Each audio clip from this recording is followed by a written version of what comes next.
बेटा आपका चैप्टर चल रहा था गति कि गति में हम क्या क्या पढ़ रहे थे कि गति में क्या होता है कि गति में वो चीज़ें होती हैं हमारी। देखो क्या करा है, दिशा के साथ चाल।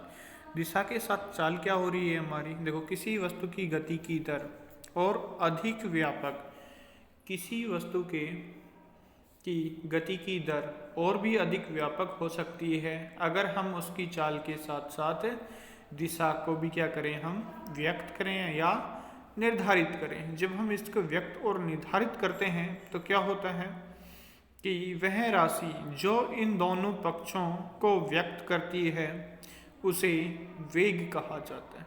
जो इन दोनों को व्यक्त करती है उसे क्या कहते हैं हम बेटा, वेग कहते हैं। अतः एक निश्चित दिशा में चाल को क्या कहेंगे हम, वेग कहते हैं। किसी वस्तु का वेग समान भी हो सकता है और असमान भी हो सकता है, डिपेंड करता है कि वो वेग किस तरीके से। यह वस्तु की चाल, गति की दिशा या दोनों के परिवर्तन के साथ साथ क्या होते हैं, ये परिवर्तित हो जाते हैं। जब परिवर्तित हो जाते हैं, जब तक एक वस्तु सीधी रेखा में बदलती हुई, जब एक वस्तु हमारी सीधी रेखा में बदलती हुई, जब वो रेखा में बदलती है तो क्या होता है कि एक रेखा में बदलती हुई चाल के साथ क्या करने लगती है बेटा, वो गति करती है। जब चाल के साथ वो गति करेगी तो चाल के साथ मान लीजिए गति करती है, फिर क्या होता है कि चाल के साथ तो वो गति कर रही है, तो जब चाल के साथ गति करेगी तो गति परिवर्तित होगी, कभी ज़्यादा होगी कभी कम होगी। तो हम इसके गति के दर के परिमाण को, जो गति का दर का जो परिमाण है उसको क्या कहेंगे हम, औसत वेग कहते हैं। और इसकी गणना औसत चाल की गणना के समान ही होती है।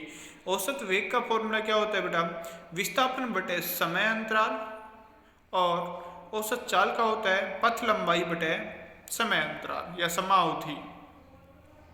यदि वस्तु का वेग समान रूप से परिवर्तित हो रहा है तब दिए गए प्रारंभिक वेग और अंतिम वेग के जो अंकगणितीय हमारे माध्य हैं उनका औसत वेग क्या करेंगे, हम प्राप्त करेंगे। जब बेटा हम औसत वेग प्राप्त करेंगे तो फॉर्मूला हमारा क्या हो जाएगा औसत वेग का, कि प्रारंभिक वेग और अंतिम वेग। हमें जो पहले का वेग और लास्ट वेग उन दोनों को जोड़ेंगे और दो का भाग दे देंगे। हमने प्रारंभिक वेग को तो u मान लिया, अंतिम वेग को v मान लिया, तो इसका आ जाएगा v average is equal to u plus v divide by 2।